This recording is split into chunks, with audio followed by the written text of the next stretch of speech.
Good afternoon, everyone. Good afternoon.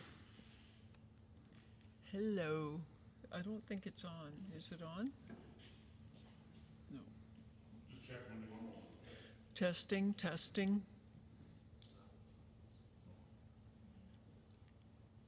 Try once more. Testing, testing. Not yet. Do you? Are you sure you don't just hear me? Okay. Testing, testing. It doesn't feel like it's going out. Of course, I don't know. I don't know if it's a connection or. I don't know.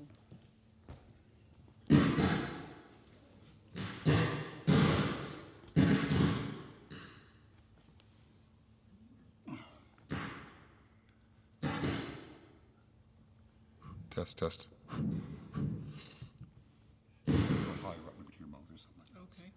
If not, then that's all we can do from our end. Okay, thank you. Mark, could I trouble you for water? I forgot it on the tape. Thank you. Sorry about that, everyone. Good afternoon. I'm Reverend Wendy Yaboski, a non-denominational minister.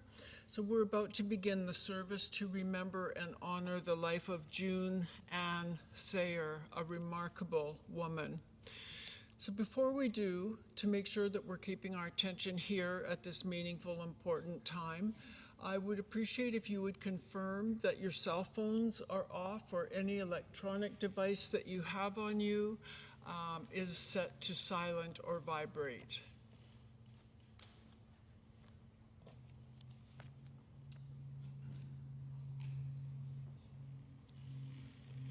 Thank you so much. So the opening song chosen by June is titled Always Good Night. It reflects a love that is ever present and ongoing always, a love to be depended on, and I would say even now. So let's sit back, listen to, and feel this beautiful piece of music, singing, and words.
beautiful, touching, and wholesome song.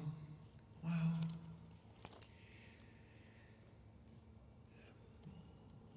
It's my privilege today to be here with June's beloved family, friends, and co-workers.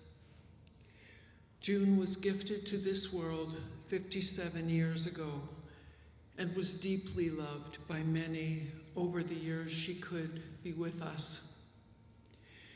She returned to her spiritual home on August 14th, 2023, having fought a courageous battle with ovarian cancer. June, being who she was, did not let this disease slow her down, doing everything possible, mentally, physically, and spiritually, to arrest this condition, but it was not to be. On the human level, we will never fully understand how such a tragedy can take place, that such a lovely, loved, and good person as June, at such a youthful age, is no longer with us on the physical plane. The only thing we can do now is to honor her life by living the good that she shared with us, living and sharing the things she taught us through her life and living. So let us have her inner and outer light be a light for us as we move through this very difficult time. If there is any grace in such a tragic outcome, June's passing was peaceful, surrounded by loving family, and now, in further honor of her light, on behalf of Tim, their 3 girls, Gemma, Danielle, and Abigail, and her brother Steve, and all extended family, thank you deeply for being here today and for your support in this extremely difficult time.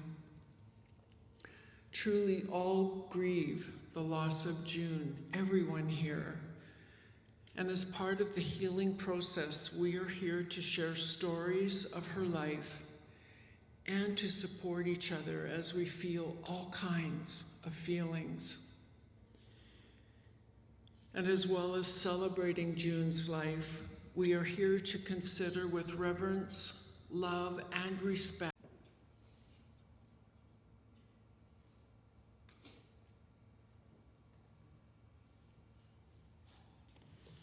that's what family's for.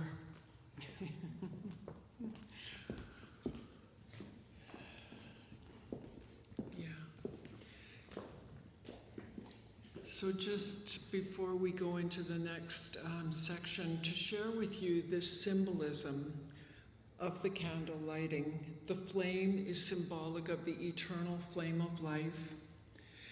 The wick is symbolic of June's connection within that eternal flame, so held at the center or the heart. And the light is symbolic of the light and warmth that June radiated to others while she was here with us.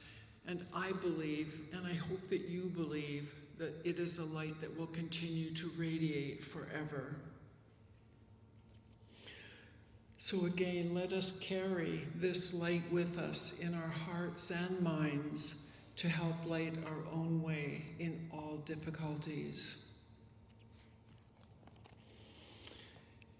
And so now, in further honor of June, this time as a wife, her husband Tim will share with us a beautiful, beautiful poem important to them.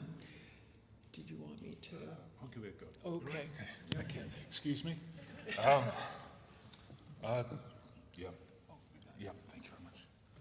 June and I renewed our wedding vows on our 25th wedding anniversary on Koa Bay in Hawaii, and this is the poem that was read as we took our vows as the sun went down. Listen to the rain creeping silently across the cliffs. It looks as if this flower has been plucked, shapely from the upland, the very upland that I'll enjoy with the sweet fragrance of my flower.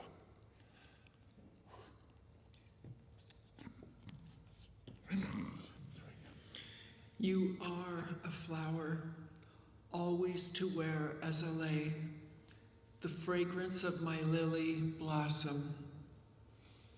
Love you, June. Sleep well.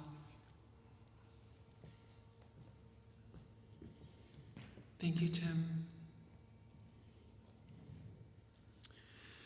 So gratefully, through June's family, I've come to know some of who June was, what was important to her, and the impact that she's had on others. And of course, I am going to begin with her love of her family, which I trust was evident to everyone here.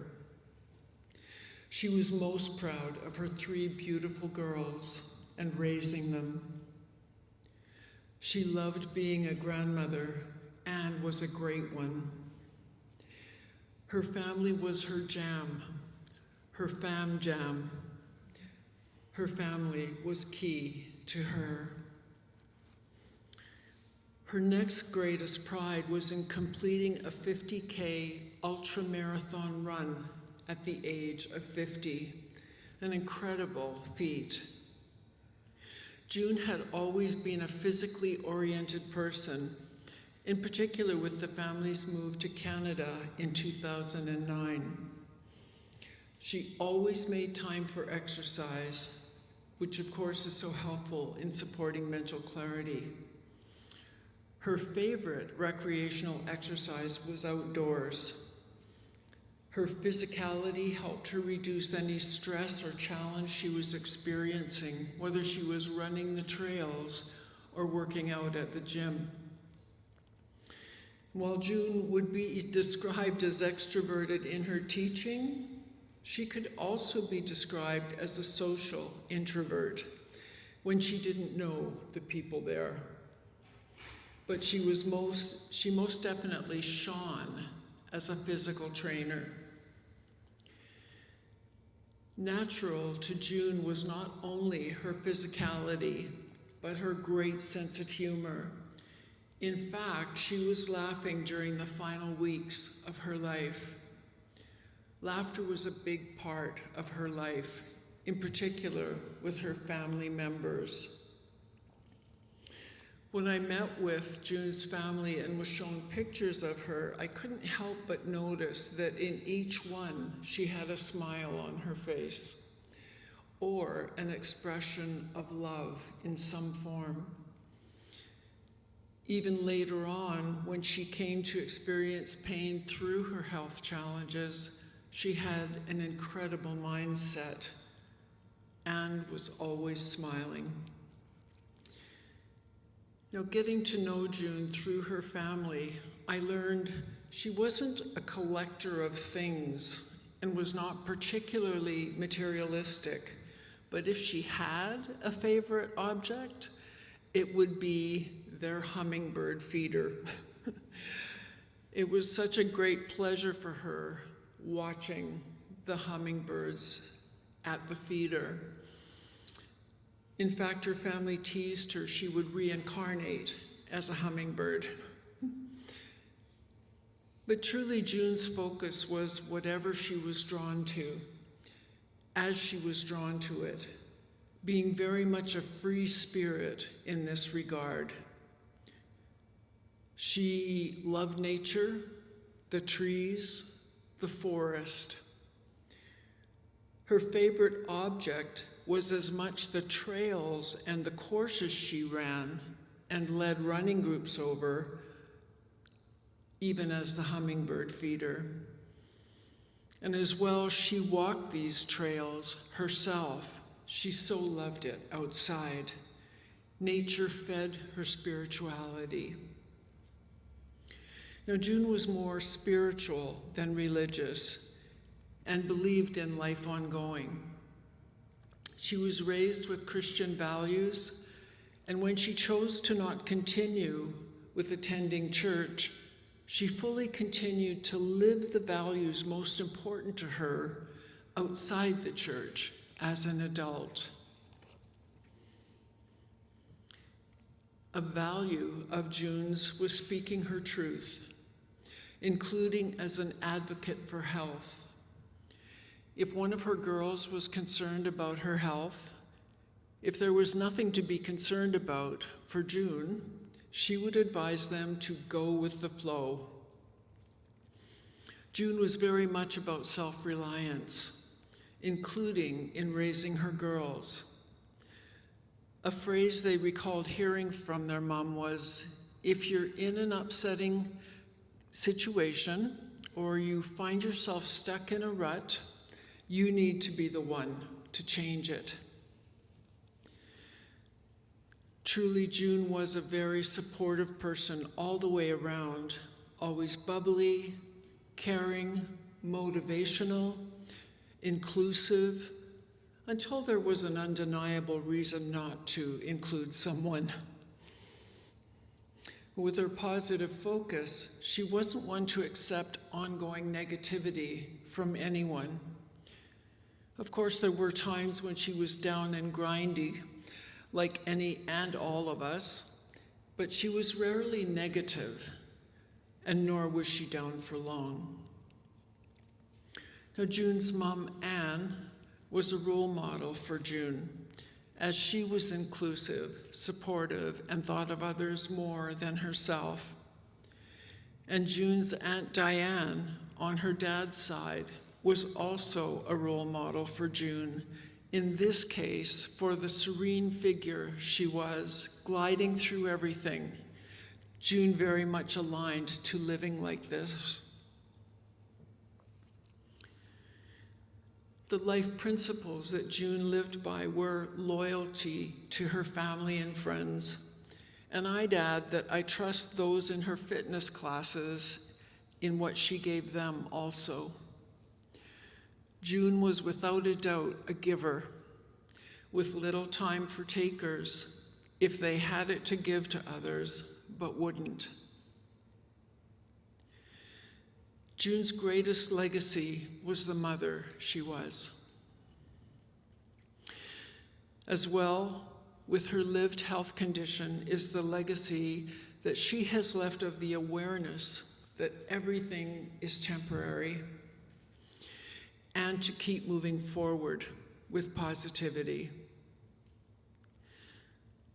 Another aspect of June's legacy is about the importance of moving the body, getting outside, and that this and a positive mindset are the best medicine.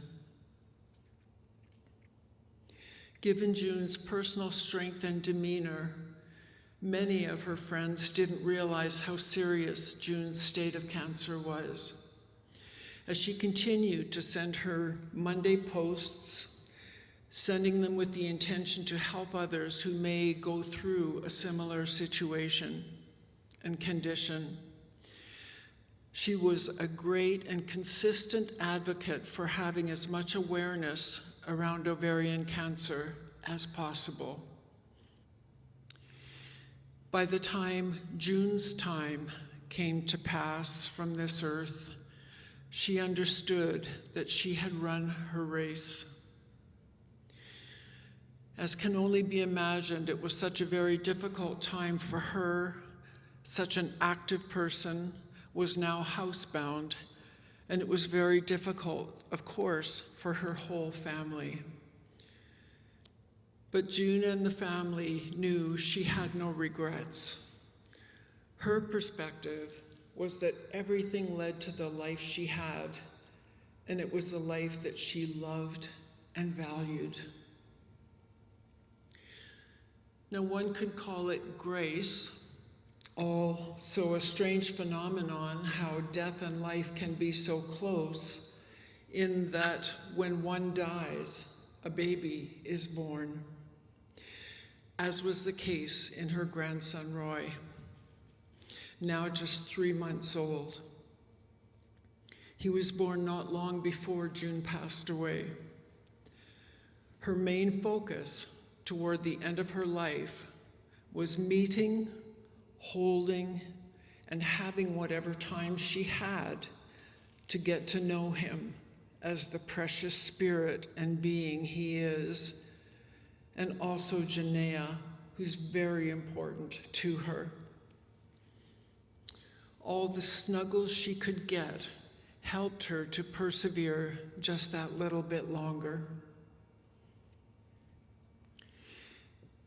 If June could magically be present with us to share some final words this afternoon, they would be, keep smiling, find the joy, find the fun, be positive, be in the present moment. Don't stress too much. And come on, 5 more push-ups. You can do this. She'd also encourage us to send love to everyone.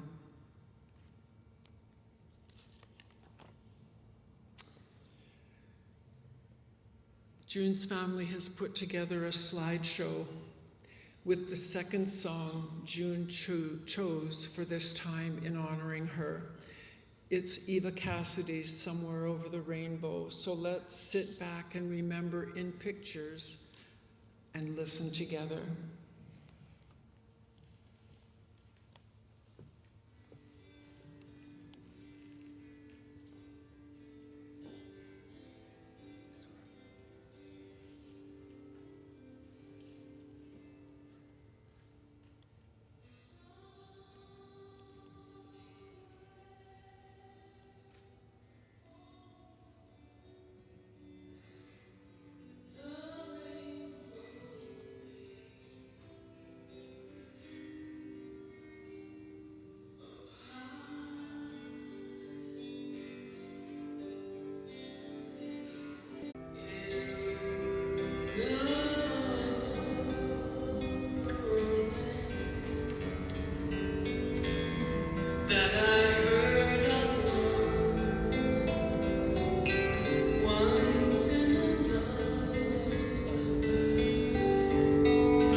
So beautiful. Family, great job. And now June's family will share about her. To begin, again, sorry, Tim.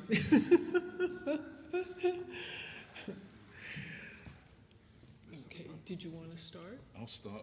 Okay. I might not finish, but there you go. There isn't really a way to describe June and convey what she meant to me and the family. June was the constant who always acted in the best interest of everyone, with an underlying grace and humility. She was there when advice and support was required, but didn't speak to push her own ideals onto anyone. June really moved forward in the last 10 years of her life and was able to fully show her friends, colleagues and clients the June we loved, as she found the vehicle in fitness training to demonstrate those values. June loved the feedback she received, and that provided her the reassurance that she was creating a positive influence in people's lives. She also found a love of nature and the benefit of being surrounded by forests, lakes and wildlife. I think the best way of describing June is to talk about a couple of things over the last 4 difficult years. In 2020, when COVID struck its ugly head and we were all stuck indoors, June identified that she could help and provide support to the fitness community. June reached out to her friends and see if they would be able to join her on an online workout for 2 to 3 times a week, and set about setting up a gym in the garage, setting up the appropriate AV and infrastructure, and started to stream classes. After the first few weeks, there was up to about 20 people online. And a few of her friends decided that, hey, June should be charging for it. But June was unsure because she didn't see it as something she wanted to make money out of. She just wanted to support people, and she was doing it for the benefit of friends. But after reassurance that that was appropriate, she went ahead and did it. And then as lockdown eased, things started to dwindle, people started to drop out, but June was still unsure about when to stop because there was still 2 or 3 people she saw that wouldn't have an option to exercise in any other form. But in the end, she had to bring that to a close. But before she did, she set up a wine tasting for everybody who attended, and that was held by Abby with her wine tasting knowledge, and really just a thank you for those who had supported her as much as she supported them during the lockdown. And then the other thing was really, just as June was, and this was the kicker, June was starting to get back in the swing of classes and training, she was diagnosed with cancer. This motivated her more to press through, and in May 2022, she set up a team to work out to conquer cancer. So whilst going through chemo, she participated every day in May 2022, participating in classes, cycling and hiking, and the team raised over $10,000. Unfortunately, we know the cards didn't fall the way we wanted, and though seriously ill, in May 23, she decided to reform the team. June was determined to get through this, and we started out with a daily walk, and those walks became shorter as the pain grew and became physically and mentally taxing. So even though the last few days were me pushing June round Lafarge in the wheelchair, we got out every day and she participated. And with this effort, the team raised over $10,000, and she was very proud to say that she was in the top 5 teams within BC in terms of fundraising. Excuse me. That was June, always thinking once she had the confidence, what can I do to help and have a positive influence on other people? This can be shown in the responses to the social media posts and the comments in the memory book, something that June arranged, as you might know, prior to her passing, so there was one less thing for us to think about. I still think she would be generally surprised with the response to her passing and the amount of love and admiration there was for her. So now this is the hard part. June was my soulmate, my best friend, my love, my rock. She was my straight man to my terrible humour, my partner in crime when tricking the girls. That was quite a few times, and they were still gullible enough to do this. We had our adventures together, and we spent our downtime together. We had disagreements and hard times, but that made us stronger. Through it all, June grew and blossomed as she found herself and developed into the loving, caring, funny, humble, motivational person that she is. Sleep well, June. Thank you.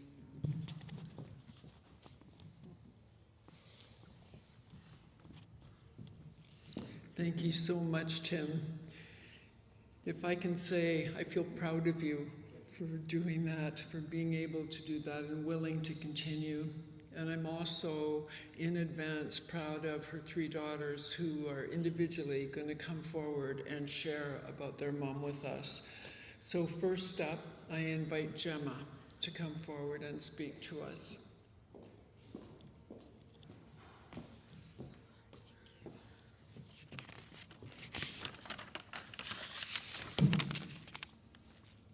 Let's see if I can get through this.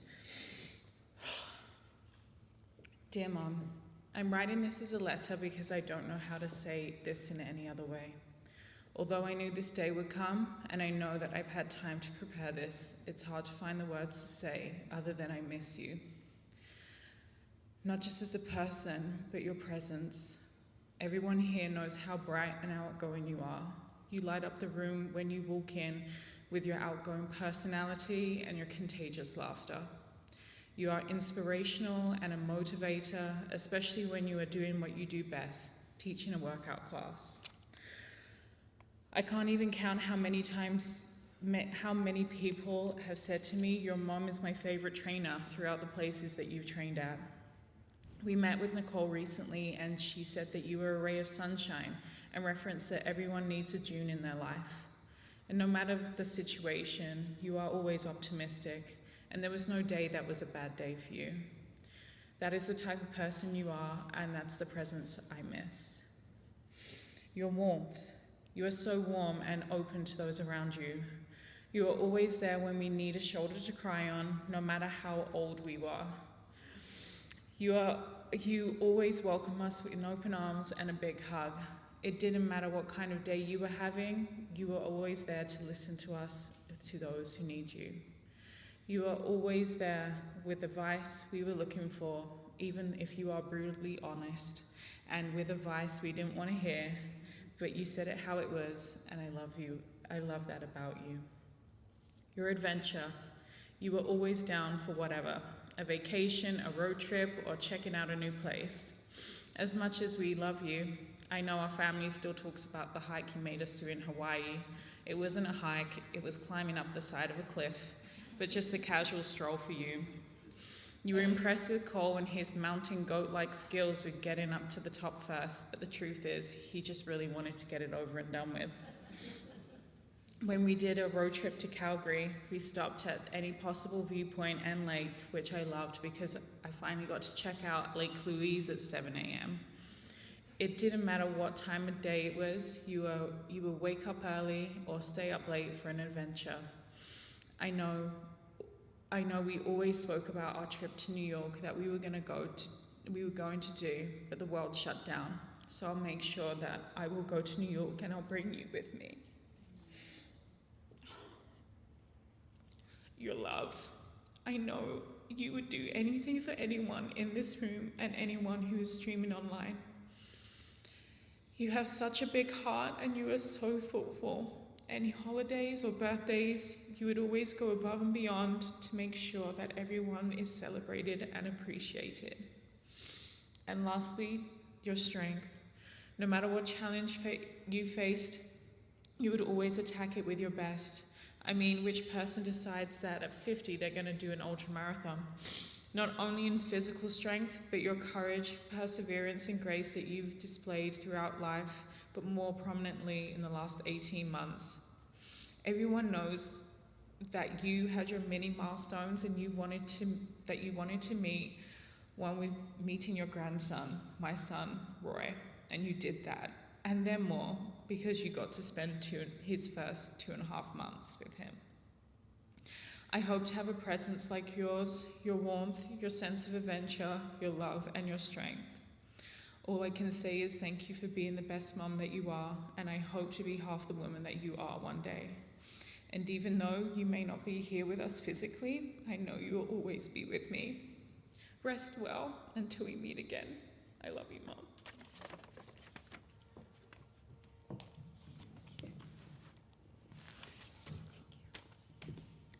Thank you so much, Gemma. It's beautiful. And now Danielle to share.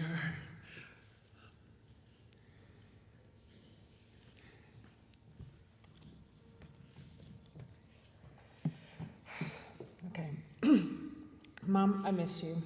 I miss the random adventures we had over the years. My favourite adventure being taking you skydiving for your 50th birthday. You didn't even break a sweat having second thoughts when we were in the air about to jump. I could hear you yelling in the sky and just having the time of your life. As soon as we both touched the ground, you asked, "Can we go again?" as if it was a roller coaster ride. I miss going on hikes with you, which basically meant you walking ahead of me and me trying to keep up. No matter how fit I was, you were always faster. And I realized that it is a common thought for most of our family and most of her friends. No one could keep up with you. I miss our family dinners where we had no idea what was being said because we were all laughing so hard. I know your favorite time was when Abby was over and for some reason she had her hood of her sweater tucked behind her ears. We made fun of her for looking like a gnome. You always loved telling the part about how Abby was laughing so hard she fell off the chair. I miss having a glass of wine with you, mainly because this is when you really started dancing. Didn't matter if there was any music on, you would still get up and dance without a care in the world. We knew that you were having a good time when the wave dance would come out. After you were done with the dancing, it would normally be followed by an embarrassing story, mainly about Dad. Dad never knew which story would be told, and his reaction was always priceless. The biggest thing I miss is you being the best nana. It didn't matter how sick you felt, you always made an effort for Janaea. It didn't matter if you couldn't hold her due to the side effects of your chemotherapy, you wanted to be around Janaea any chance you could. You played with her, sang with her, read to her, and made her unbelievably happy. You went on adventures with her, your favorite being the aquarium. You loved telling Janaea that the otters were her grumpy's favorite. I know it was tough towards the end because you couldn't play with Janaea as much as you wanted, but Janaea didn't care. Just seeing your face made her the happiest girl in the world. There was a reason why Nana was one of her first words. It was because you were her favorite person. Mum, I am so glad you got to be a Nana to Janaea and to Roy. I wish you had more time so Roy could have known what an amazing Nana you were. We will make sure that they know how loved they were by you and that they have the most perfect guardian angel looking over them. Lastly, I want to share some wisdom from Mum. One of the things I asked her was if she had any regrets in life. Mum told me she didn't have any, that all her mistakes had led her to where she was and that she was grateful for it. She didn't wish for anything else and was beyond happy with the life she had lived. I think it truly shows how amazing Mum's view on life was really. I miss you more than words can describe, and I love you, Mum.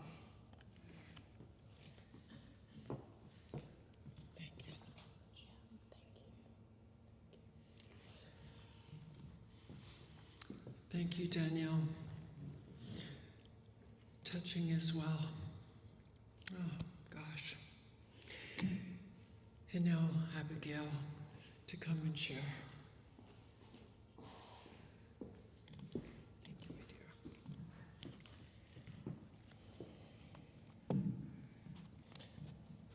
It's hard to gather the words for this speech. I keep coming back to the fact that Mum had more life to give, more mountains to climb, and more adventures to start.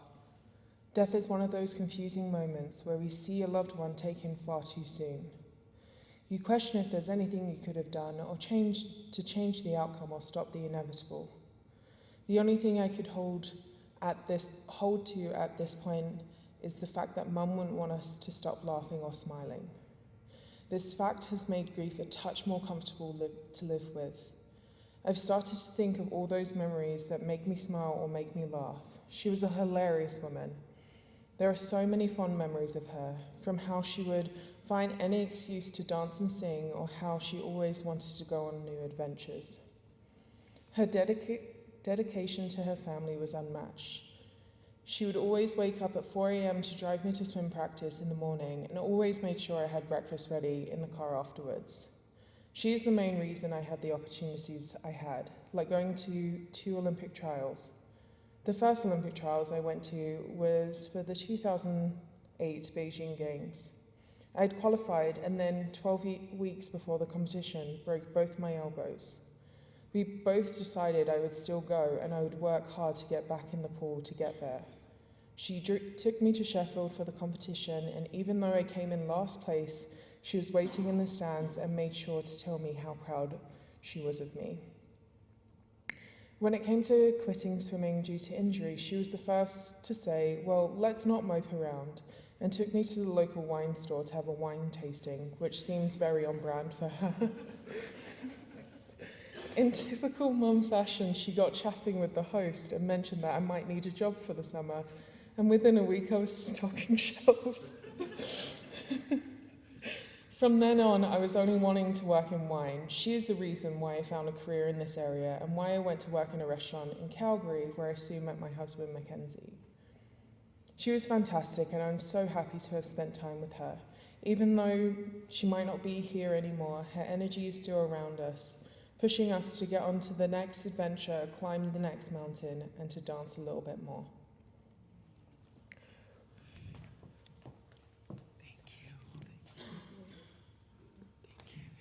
Thank you so much, Abigail. Wow, such awesome sharing. And a challenge. Yeah. So we have one final prepared speaker, family member, brother Steve. Come forward.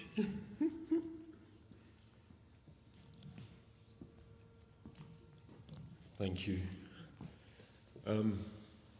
Well, during Big Sis, she was always my big sis. What can I say that hasn't really been said? Well, probably 100 different stories from our childhood, but I'm going to be respectful, because whilst they might be funny, they'll probably be embarrassing, and probably more for me than June. So I just wanted to kind of say and explain what type of big sister she was to me. Growing up back in the UK, our parents loved us, but in our teens, their relationship broke down. And whilst we had our own friend groups, June always used to invite me along to go out with her friends, which as teenage boys, fantastic, because getting attention from the teenage girls, great. And I was always included, and that went on for years, that she'd include me, even to going on some skiing holidays with friends, and it wasn't until years later I realised what she was doing. She was getting me out of the house, making sure, protecting me and supporting me from what was going on between our parents. Fantastic to have a sister that would do that for you, no matter what, at that age. And I said about some of the holidays that I got invited along to skiing, and June had a real passion for skiing, certainly when we were in our 20s. And there was one holiday that we were there for a week, and there was 4 of us staying in a room. And I don't know if any of you have been skiing chalets before, but the skiing boots were always left by the door, and narrow corridor going out. So one by one we'd be following behind each other, person at the front pulling on their ski boots. June was behind me in the queue. Pulled on my ski boot, didn't feel quite right, foot down as hard as I could to get my ankle in, straight on June's toes. I did actually break her toes. But in true June fashion, she didn't stop that from enjoying her holiday. She skied with broken toes. So, you know, she had that passion. If she wanted to do something, she would do it. The only thing I will follow up there is I never got invited skiing again after that one. And more recent times, since the family moved over to Canada, I didn't get to see them as much as I wanted to. But last year I came over with my partner Rachel and my children, Ben and Jess, and me and Rachel had this plan that we wanted to do a climb up Sky Pilot up at Squamish. So June was, well, do something to get a benchmark. So she encouraged us to go and do the Coquitlam Crunch. And so she drove us down there. She said, I'll take you. It wasn't June taking us, it was June leading the way, as she's done in everything else that anyone said. And we did it, you know, up and down. We were a mess, sweaty, collapsing. June is just standing there, no sweat, just looking so calm and serene. The thing with this was during a battle with cancer.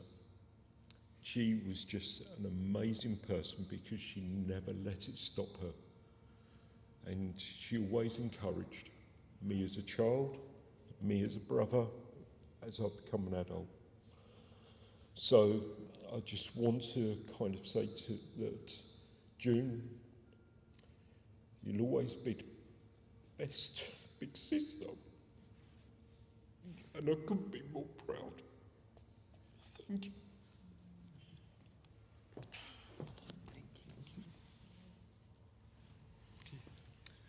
Thank you so much, Steve.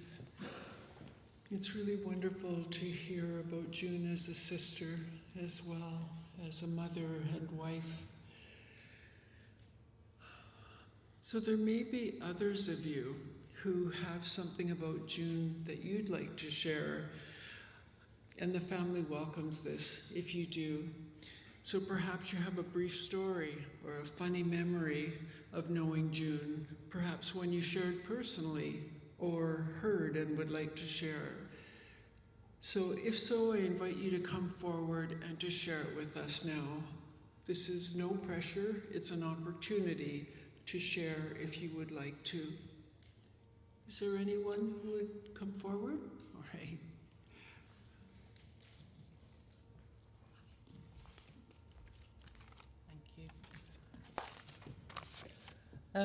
I'd firstly like to thank everyone for being here today, and for those that have come from near and afar, it means a great deal to Tim and his family. For me, June was a rare diamond, a friend that one is lucky to have once in a lifetime. We met about 13 years ago and became fast friends after discovering a mutual love of running. We ran weekly through the backyard trails, enjoying the outdoors together and taking in the local vistas. We talked a lot during our long runs and got to know each other well. We talked about our goals, our past lives in the UK, and of course, our families. I felt like I knew her beautiful girls and her partner Tim long before I even met them. Some of my happiest memories are running with June, and often from behind, as she was always stronger and faster than me, and I was just happy to tag along, enjoying her company. Our circle of running friends grew when we joined the Running Den in Port Moody, and June took on a new role as run leader. She would take us on fun-filled runs, motivating and building us up when we doubted ourselves. She would always finish the run with a group selfie like only June could. She was an absolute master of the selfie. What I loved most about June was her infectious zest for life. Her smile was always radiant. I remember for her 50th milestone year, she wanted to celebrate it in style. Not settling for anything less ordinary, she parachuted out of an aeroplane and then started the grueling training to finally compete and finish a 50K ultramarathon just before her 50th birthday. Not bad for someone who had just hit half a century. It was for this reason and the way she lived her life that it was so hard to accept when June was diagnosed with cancer. She was always so strong, but we came to witness her true strength and grace through her cancer journey. She posted weekly updates, hoping to educate people on what it was like to live with cancer, the treatments, and how it turns your world upside down. Never one to be deterred and always willing to motivate, she would lead us by participating in herself, a 30-minute walk a day for 30 days, and amazingly raised over $10,000 for cancer research. Her Junies Loonies Cancer donation page is something we plan to carry forward in June's honour. I learned that June had wished for me to have her watch, the type of watch that tracks your movement and heart rate. At first I thought it was June's wicked sense of humour, that she had gifted me this watch knowing I was technically challenged and probably would never figure out how to program it. I haven't totally figured it out yet, but strangely enough, it gives me great comfort just to wear it on my wrist. Every time it beeps, it's June's voice that pops into my head and says, "Come on, Vicky, it's time to move that body."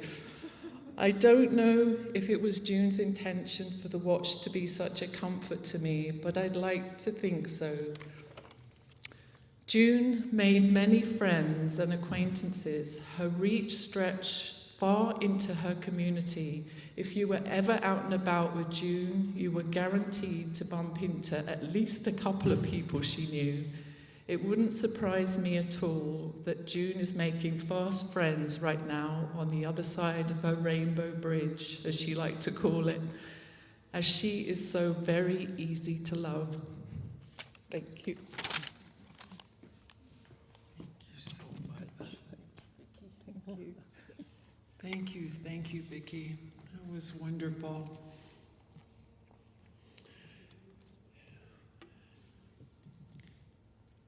Okay.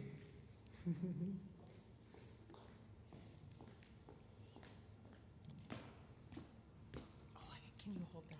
Oh, sure. Sorry, I've got to read. Oh, you Sorry, betcha. I did not plan on speaking today, but I listened to all the lessons that were given here, and I could relate so well to June. That's why we were friends. We joined in I first met her in the forest, actually, and I couldn't understand a word she said for 2 weeks. So I told her that she had to start speaking Canadian English, and she tried to teach me all the slang terms, but it didn't work. And she got very good at it. I could totally understand her. Tim, not so much still.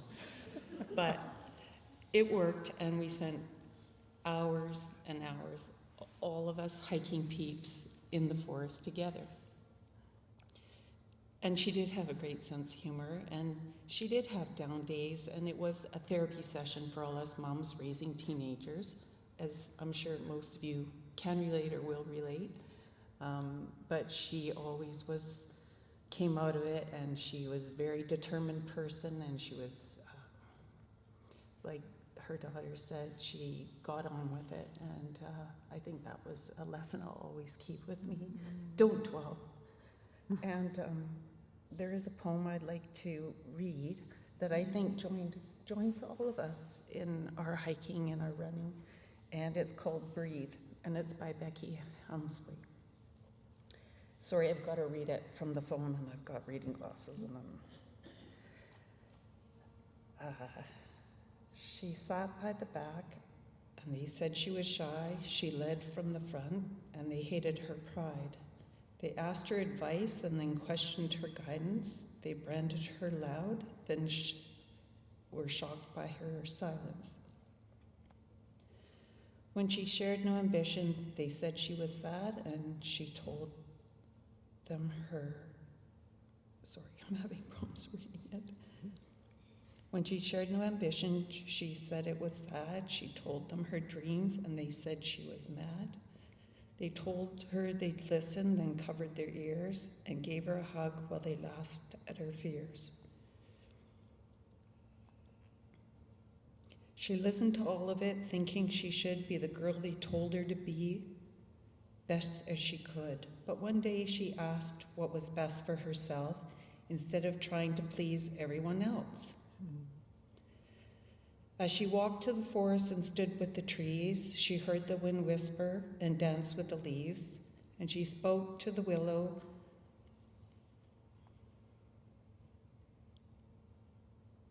Sorry. It's hard. Yeah.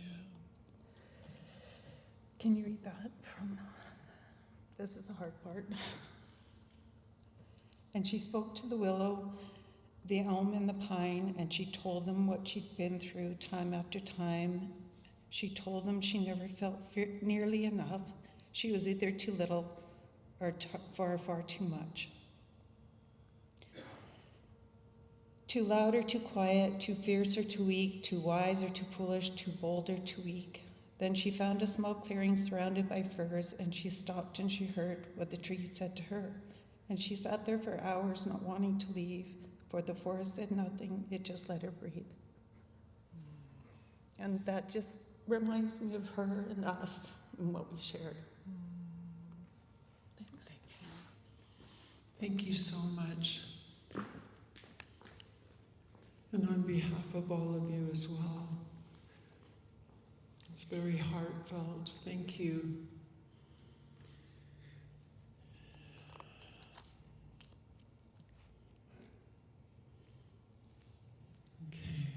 Okay.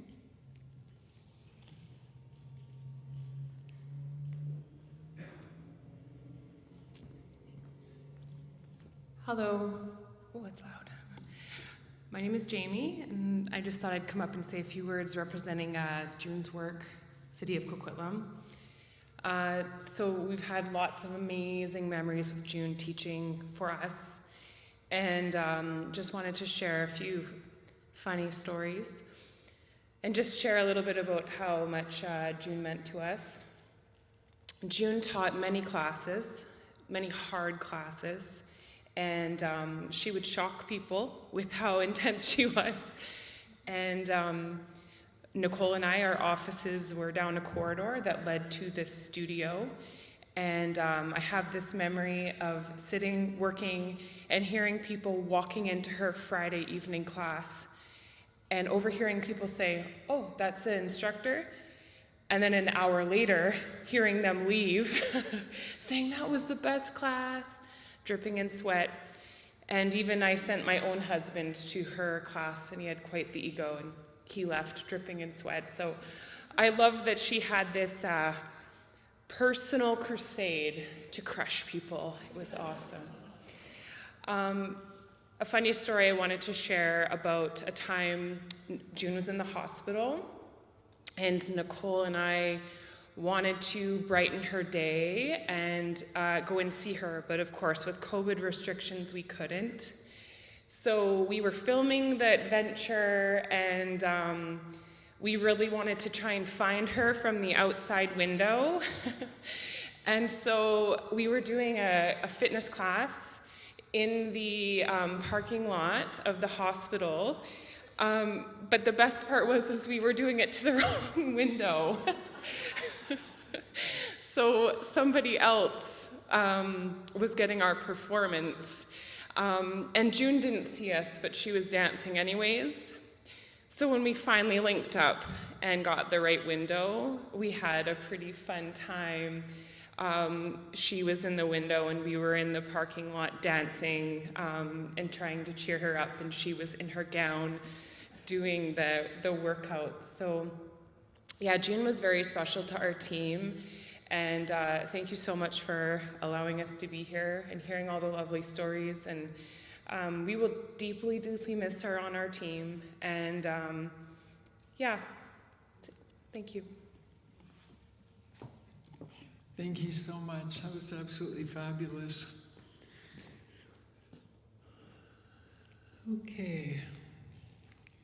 One more offer. Okay.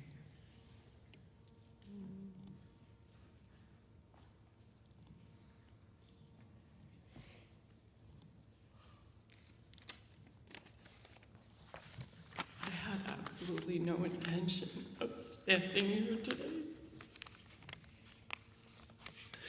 My name is Brenda. I met June 12 years ago at the Renner's Den.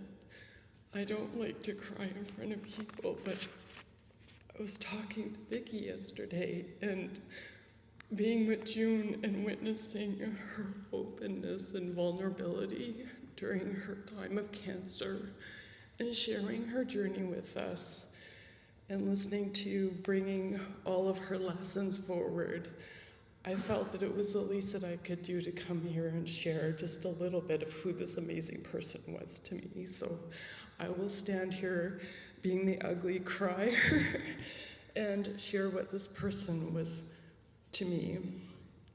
I also cannot see without my reading glasses.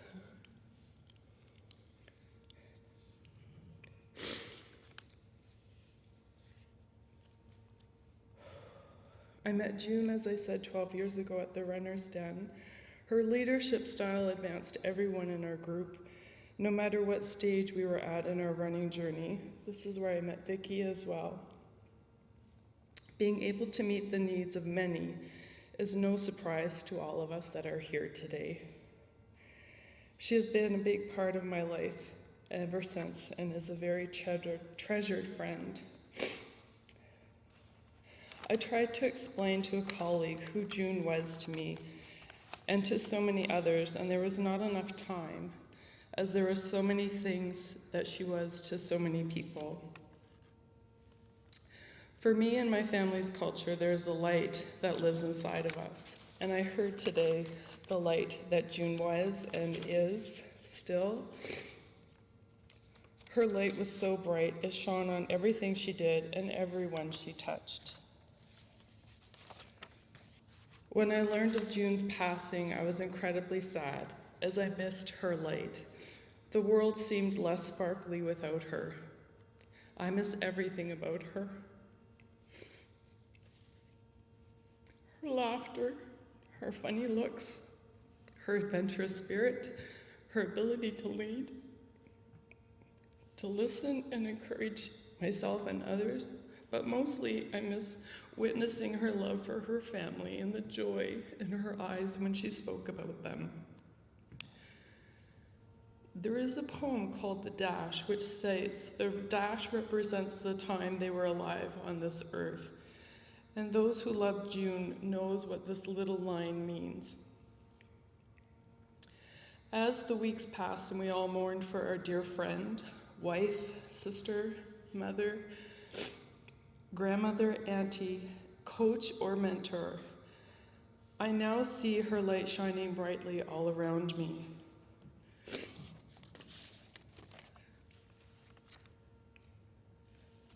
I see her light everywhere I go in the mountains, in the sunshine as it shines through the trees, and the light of the moon, in my ear as I do those dreaded mountain climbers and woodchucks. Come on, ladies, you can do it, but also listen to her body and only her loving voice. June embraced the hummingbird with beauty, grace, and light. I am forever honored and grateful for the people that she touched with her gentle spirit. I have no doubt that wherever she is, she's still leading, touching, encouraging, and touching those around her. May you rest in peace, my dear beloved friend. Thank you. Thank you very much.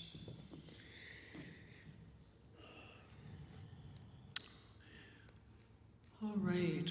There will be more time during the reception to share more stories and memories.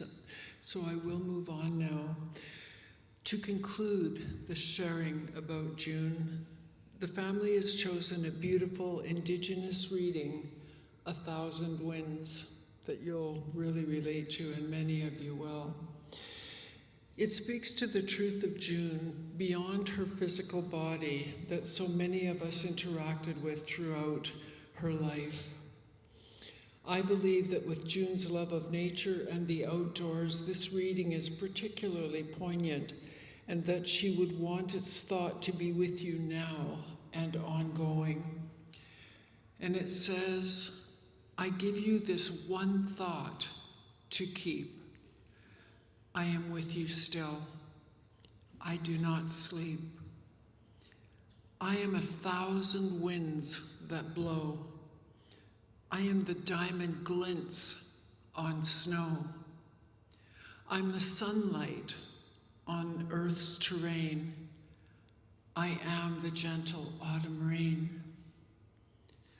When you awaken in the morning hush, I am the soft, uplifting rush of quiet birds circling in flight. I am the soft stars that shine at night. Do not think of me as gone. I am with you each new dawn.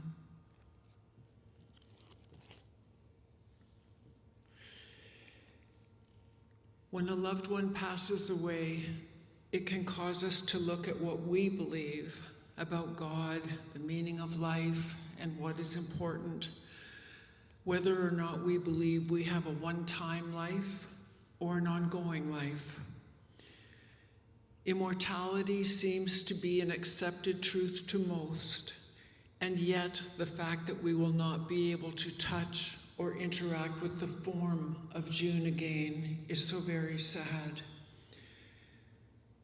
It truly is one of the mysteries of life that the breaking or tearing open of our hearts through sadness can in fact liberate the contents of our hearts to bless the world by helping us to realize even more the value of one who may appear to be lost to us.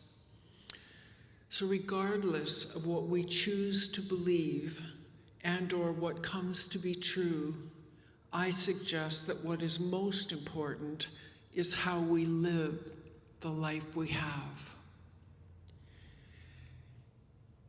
Now, you do know that Joan had a great appreciation for the hummingbird and that her family thought she would reincarnate as one.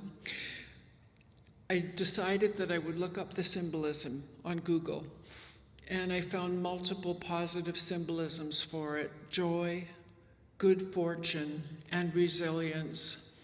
And traditionally, mostly in the native cultures across the Americas, a symbol of the hummingbird is believed to bring healing to the suffering. I wish this for June's family, that you, family,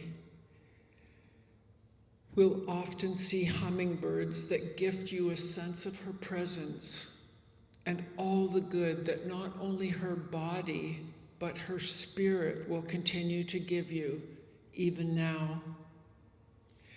And I wish this for all friends of June as we move through this difficult time.